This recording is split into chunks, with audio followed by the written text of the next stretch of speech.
Mention के FIIs का, तो ये भी बता दीजिए, थोड़ी सी इनकी बिकवाली कम हो रही है, तो ये कितना पॉजिटिव है? मतलब अब कुछ मन बन रहा है क्या इनका? 100% है। पहले के मुकाबले में कम बेच रहे हैं, अब बड़े बड़े फिगर नहीं दिखते, हाँ। है ना। दो रीजन है यहाँ। एक तो ये कि मैक्रो लेवल पे काफ़ी कुछ चीज़ें अच्छी हो रही है बाजार के लिए, तो वो एफआईआईज को भी समझ में आता है। अब उनको क्या है कि उनको एक ही चीज़ चाहिए कि हम कंपनी की कमाई देखेंगे, उसके बाद लेंगे, करेंगे, कराएंगे, ठीक है। तो उनके लिए और थोड़ा सा उनको वैल्यूएशन का कंसर्न हो सकता है अभी, तो उस लिहाज से अब वो अपनी अच्छा, तीसरा ये कि उनकी शॉर्ट ऑलरेडी इतनी ज़्यादा बनी हुई है इंडेक्स फ्यूचर्स में 92% के आसपास, और कितना बेचेंगे। सो इस लिहाज से अगर आप देखें तो बेच कम रहे हैं कैश में, नेट लेवल पे भी बिकवाली कम है, जैसे कल 900 करोड़ की हुई है, जो काफ़ी कम मानी जाएगी। बिकवाली धीमी पड़ने के संकेत साफ है, लेकिन शॉर्ट कवरिंग और खरीदारी के संकेत अभी भी नहीं है, अभी भी नहीं आए कहीं। अभी भी 8% इंडेक्स फ्यूचर्स लोग पे है, कहाँ शॉर्ट कवरिंग हो रही है।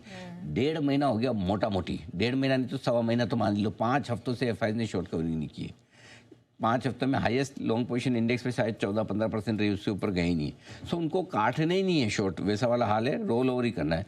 हाँ, एक अच्छी बात यही है कि अब जब भी शॉर्ट कवरिंग आएगी, खरीदारी आएगी, तो फिर बाजार में थोड़ा जोश बढ़ेगा। अब वो कब आती है, किस ट्रिगर से आती है, ये पता नहीं। जब भी आएगी, चाहे वो ट्रंप वगैरह के कोई अच्छे ऐलान आ जाए या कोई और अच्छी बात आ जाए, यू नेवर नो कहाँ से आएगी या उनका मूड किस वजह से बदलेगा, लेकिन वो बाकी है अभी। और तब तक घरेलू फंड्स का जो सपोर्ट है बाजार को लगातार, वो निचले स्तरों पर आपको ज़्यादा कमज़ोर होने नहीं देगा, रिकवरी दे देगा। ठीक है, लेकिन सर एफआईआईज का पोर्टफोलियो, आप तो इसको बहुत क्लोजली वॉच करते, कुछ बदलाव दिख रहा है इसमें? ये बहुत अच्छा सवाल है। और एक्चुअली एफआईआईज के नंबर्स को खाली आप कितना खरीद रहे हैं, कितना बेच रहे हैं, उससे देखेंगे तो समझ में नहीं आएगा। उसके लिए आपको क्वांटम देखना चाहिए, टोटल कितना खरीदा, टोटल कितना बेचा, नेट ये है। अच्छा, तो टोटल खरीदने बेचने के नंबर देखेंगे तो भरपूर आ रहे हैं। और वो क्यों आ रहे हैं, उसका वजह समझिए। कुछ सेक्टर्स ऐसे हैं जहाँ पर एफआईआईज का मन उठ चुका है, वो बेचे जा रहे हैं। कुछ सेक्टर्स ऐसे हैं जहाँ वो पसंद कर रहे हैं, वहाँ खरीद रहे हैं। मसलन आज की तारीख में हॉट फेवरेट एफआईआईज के क्या है, एफएमसीजी, ऑटो। घरेलू कंजम्पशन से जुड़े स्टॉक्स उन्हें बहुत पसंद आ रहे हैं। भर भर के एफएमसीजी ले रहे हैं, लीवर, नेस्ले, ब्रिटानिया से लगाकर, लाइन लगाकर भर भर के ऑटो खरीद रहे हैं, 2 व्हीलर से लगा के 4 व्हीलर तक, मारुति से लगे हीरो मोटो आयशर तक, राइट।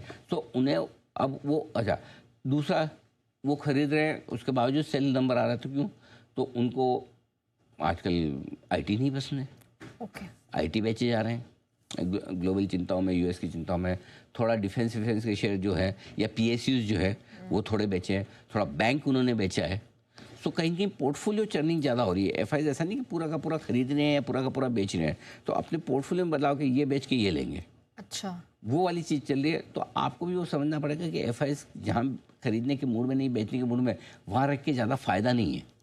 रिस्क हमेशा रहेगी बिकवाली की, ऊपर आ भी गए तो। और जहाँ उनका हृदय परिवर्तन हो रहा है, जो खरीद रहे हैं, वहाँ हमें फोकस करना चाहिए। ठीक है सर, अब लेवल्स पे थोड़ा आ जाते हैं।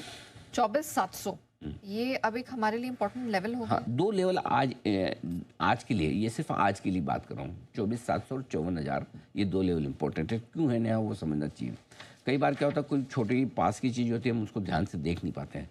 आप सोचिए, हम ये बात तो जरूर करें कि बहुत छोटी छोटी बढ़त आ रही है, लेकिन 4 दिन हो गए निफ्टी को, कल 4 दिन से हम 24,700 के ऊपर बंद नहीं हुए, न 24,700 के नीचे बंद हुए, न 24,800 के ऊपर बंद हुए।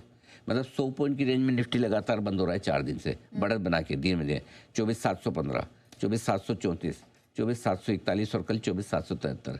यानी कि इस लिहाज से एक इमीडिएटली 24,700 आपका क्लोजिंग बेसिस पे इंपॉर्टेंट लेवल हो जाता है। सिमिलरली बैंक निफ्टी 54,067, 54,075, 54,114, 54,186, 4 दिन से 54,000 के ऊपर बंद हो रहा है। तो आज हमें वीकली एक्सपायरी के दिन भी जनरली थोड़ी सी वोलेटिलिटी का डर रहता है, लेकिन ये 2 लेवल अगर आज होल्ड होते हैं, हम यहाँ इसके ऊपर किसी भी लेवल पे बंद हो जाते हैं, we are good, not bad.